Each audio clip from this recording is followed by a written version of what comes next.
In this video, I want to show you the build process for a project we call the Anchor Unity Puzzle.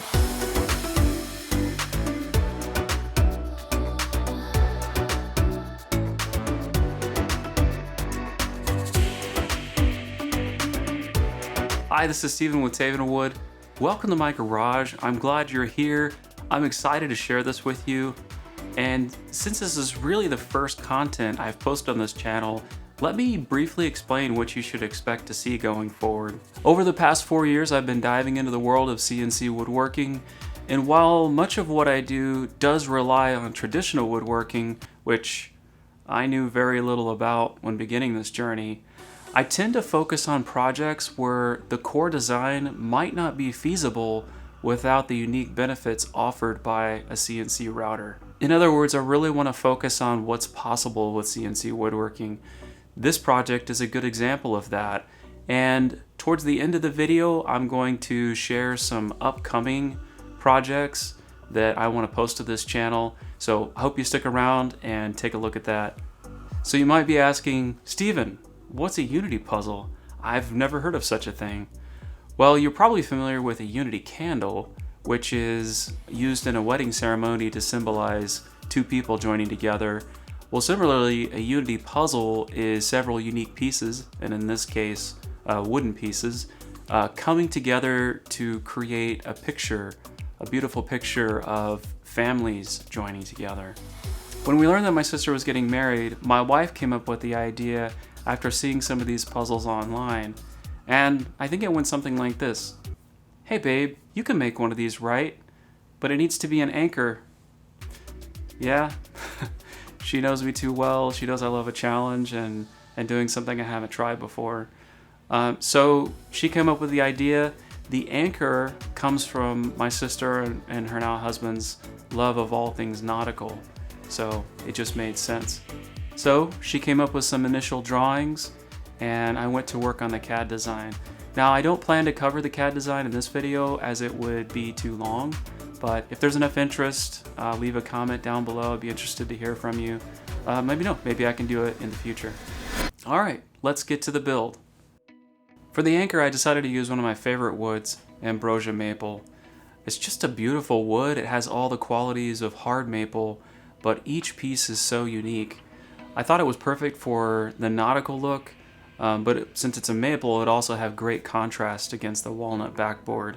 So this was just a simple panel glue up and then over to the CNC.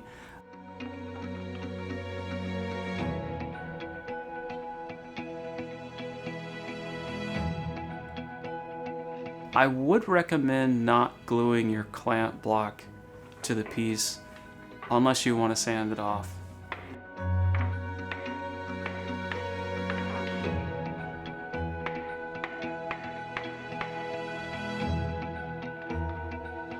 Okay, just kidding. I eventually got it off with some encouragement. The first thing I needed to do on the CNC was register some holes in each of the corners. That way, when I would flip over the anchor later on, it would ensure perfect alignment. You'll see the need for these here in a few minutes. These holes were done using a longer 1/4 inch end mill. The holes go all the way through the piece and into the spoil board below.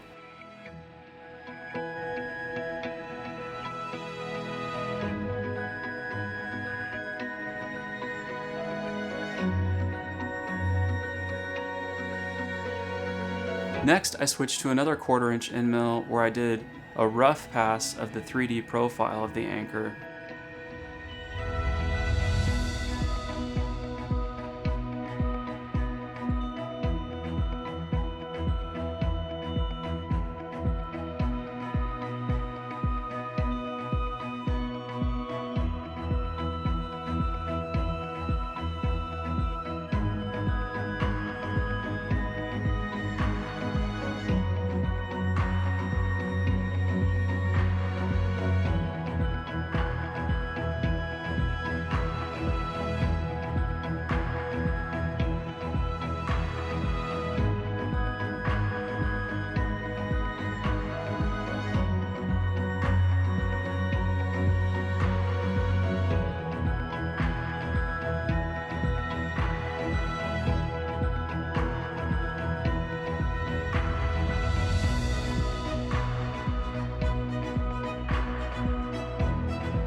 Once the rough toolpath was complete, I switched to a 16th inch tapered ball nose to complete the finish pass on the anchor.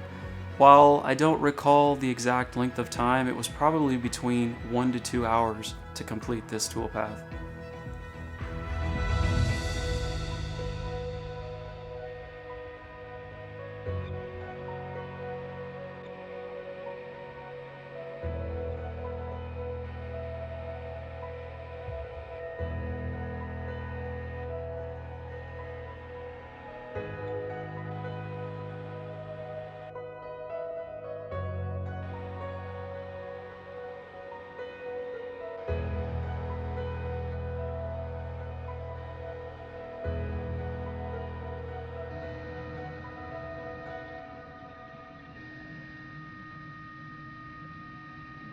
After the finish pass, I ran an 1/8 inch end mill to add clean lines between the edge of the anchor and the remaining wasteboard.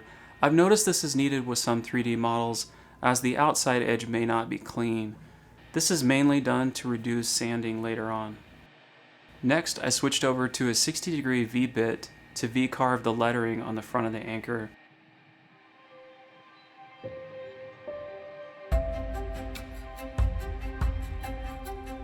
Once the lettering was complete, I switched to a 3/8 inch end mill. This is where I used the holes I created in the first step to positively flip over and align the board. I considered this step to be really important to ensure that the magnet holes in the back of the anchor pieces were perfectly aligned.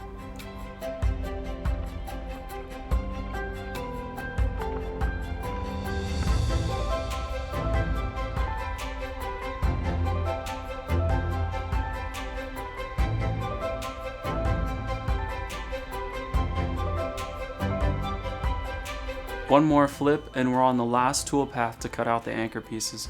This is the same 1/4 inch bit that I used on the rough toolpath, and I'm just cutting out the pieces and leaving tabs to cut off at the bandsaw.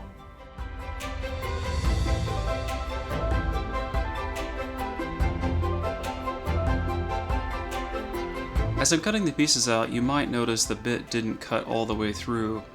This can happen if the wood is a little thicker than expected, based on how I created the toolpath. It does create a little extra sanding, but otherwise isn't a problem.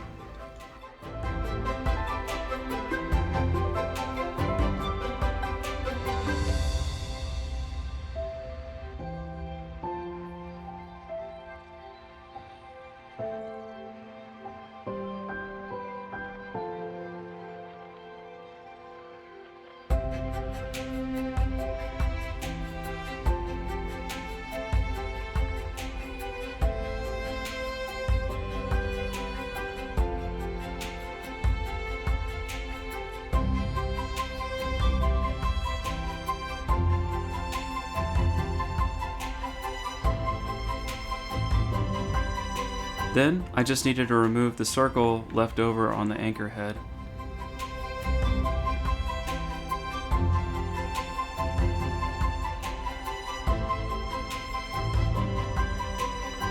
After the pieces were cut out on the bandsaw, it was time to start sanding.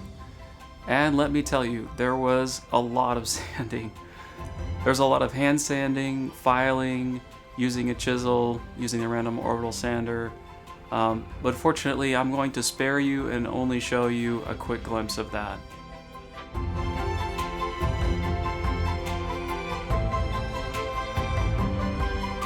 Once the majority of the sanding was complete, I moved on to making the backboard that will hold the puzzle pieces.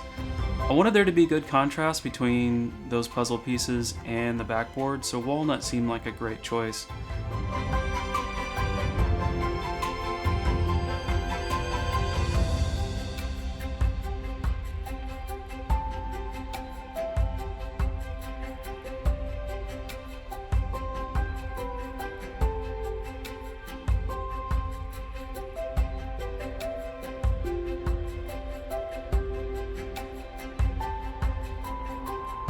Similar to the Ambrosia Maple, this was just a matter of cutting and gluing up a simple panel.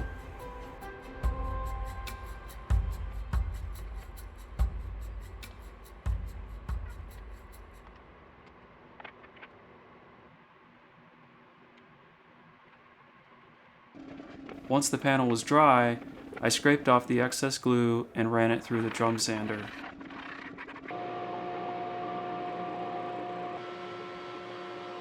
Then I cut it to final size.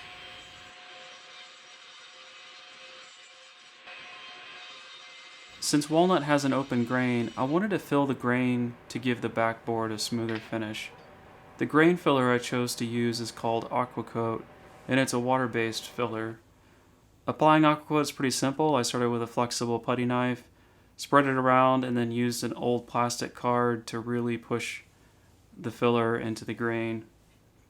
It takes around 30 to 45 minutes to dry, and then I lightly sanded it with 320 grit. After finishing with the grain filler, it was time to move back to the CNC. The first toolpath on the Walnut was probably my favorite of the whole project. This was cut with a 3/8 inch compression bit, and the result was fantastic. Watching the machine move effortlessly through the walnut is super satisfying. Walnut chips always remind me of chocolate shavings, and it was all over the CNC when it was done. If you're wondering why I'm not using the dust collection boot on the CNC, it's just because it'd be hard to record the bit cutting through the material. It essentially blocks the view.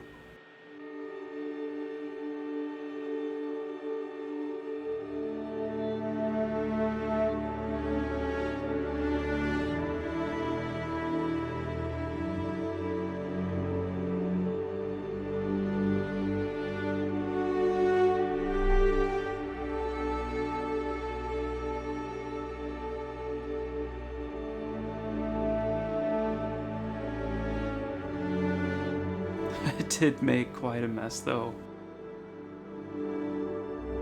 Fortunately, it's easy enough to clean up and reveal just how nice those cuts are.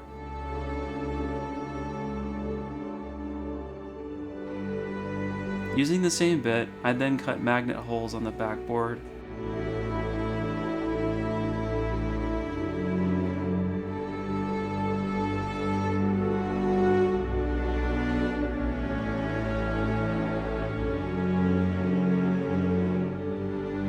Next, I used a 1/8 inch end mill to get into the areas where the larger bit could not reach.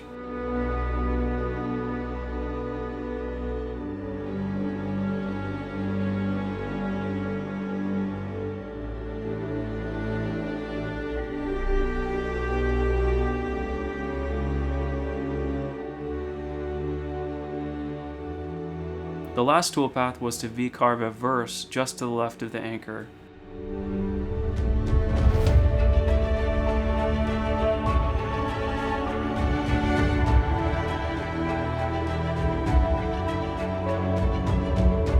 Once that was complete, it was time to flip it over and carve a message into the back to my sister and her husband from my family.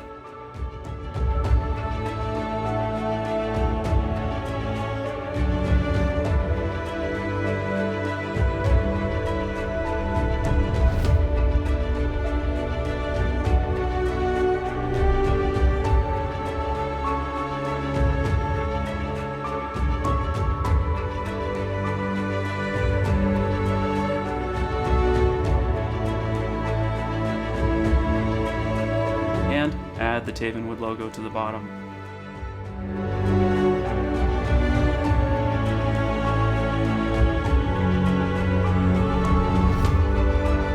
The last toolpath was to add some keyholes for wall hanging.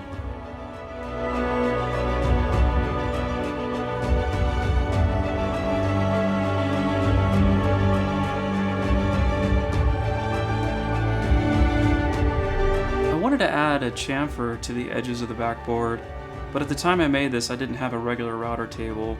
To improvise, I just set the height of the Z-axis of the CNC and manually pushed the backboard as you would through a normal router table.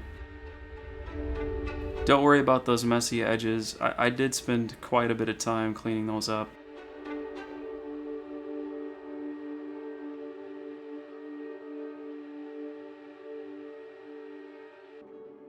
Next, it was time to clean up any tool marks left from the CNC. This was a combination of using my dull chisels and later my sponge sanders.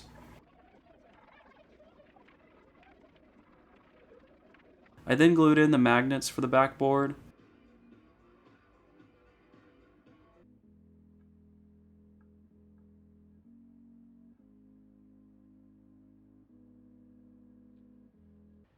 This was really the first time I had fit the pieces in place, and this is when I discovered I had an issue with the main part of the anchor. The maple was bowing and not lying flat. To fix this, I decided to cut a channel in the back of the anchor and fit a piece of maple running in a perpendicular direction. The goal being to add strength and hopefully straighten out the bowed part of the anchor. Once I figured out how I was going to fix the issue, it was a matter of cutting the pocket for the new piece of maple. Here I was determining where to position the CNC as a reference point.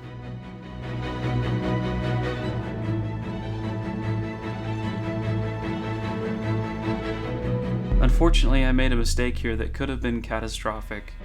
I didn't sufficiently anchor, yes, pun intended, clamp down the piece, and it moved while cutting. Fortunately, it was clamped down enough to make a mostly straight line.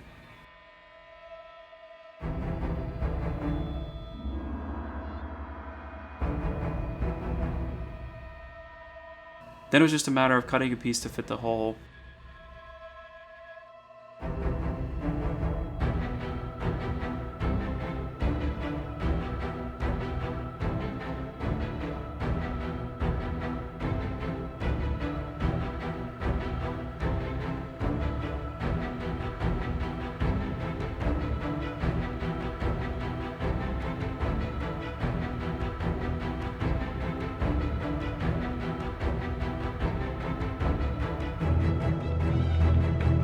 Fortunately, it was a tight fit, and then I just needed to glue and clamp it together.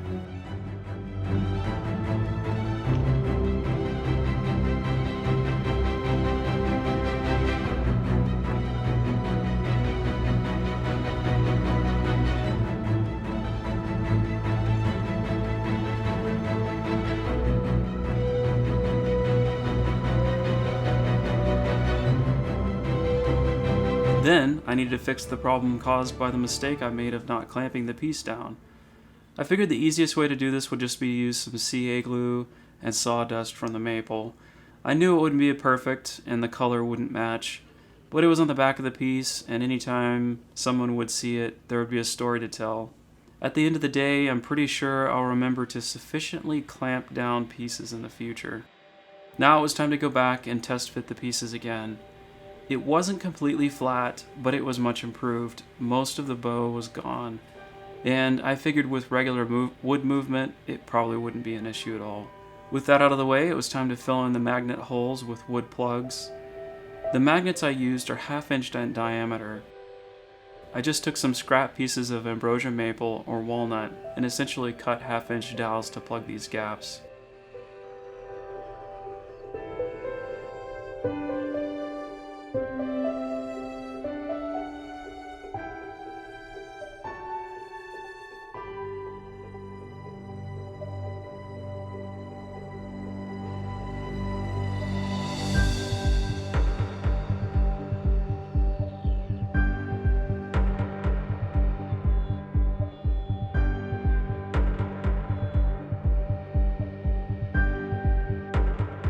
Now, I'm not entirely sure why I used wood glue on this one, where I used CA glue on the others. I guess it was just special.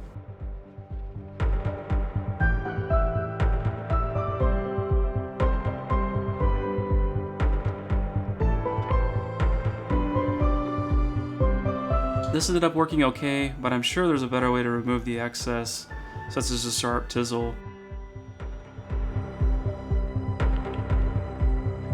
I did enjoy using the chisel to clean up after, but my chisels weren't sharp at the time. Fortunately, since I recorded this, I've learned how to properly sharpen and maintain chisels, and they are certainly a pleasure to use.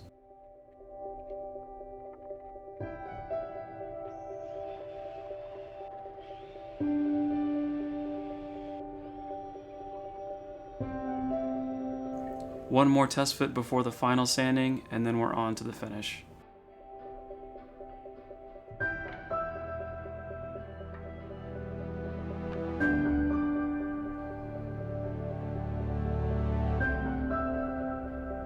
The first finish is Liberon finishing oil. I chose this based on a recommendation from the manager of my local Rockler store. While I believe this is a good product, I decided to use a different finish for two reasons. One, at this point in the project, I was short on time, and the dry time between coats was 5 hours. Two, Liberon has a lower sheen, and since I was on a time crunch, I couldn't continue to add coats to see if the higher sheen was possible. That said, I do think the Liberon oil added something to the finished look of the anchor and backboard.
Based on the reasons mentioned previously, it was at this point I decided to switch to General Finish's salad bowl finish.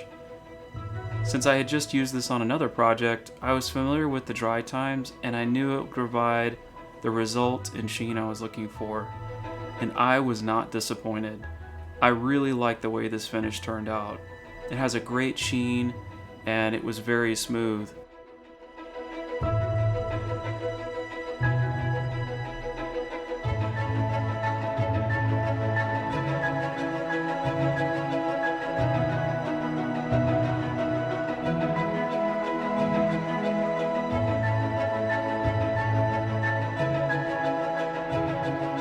I'm happy to say that my sister and her husband were thrilled with the end result, and the Anchor Unity puzzle prominently hangs in their living room. I didn't previously mention the 4 holes in the front of the backboard. My wife asked me to add these as a place to put a square knot, another symbol of my sister and her husband being joined together.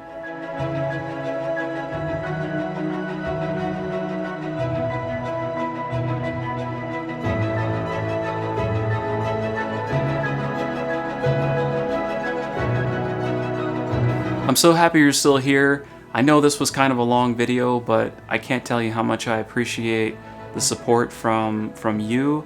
I'd love to hear from you, so if you have something you'd like to say, something maybe I could have done better, different, please leave a comment down below. But I have one other favor to ask, and then I want to share something with you that I think you'll find pretty cool. So the first thing is, if you enjoyed this, would you share it with somebody? If you really liked it, and you want to see more content like it, please click the thumbs up, the like button. That helps me out. It also helps the channel get recognized by the YouTube algorithm, if I can get that right.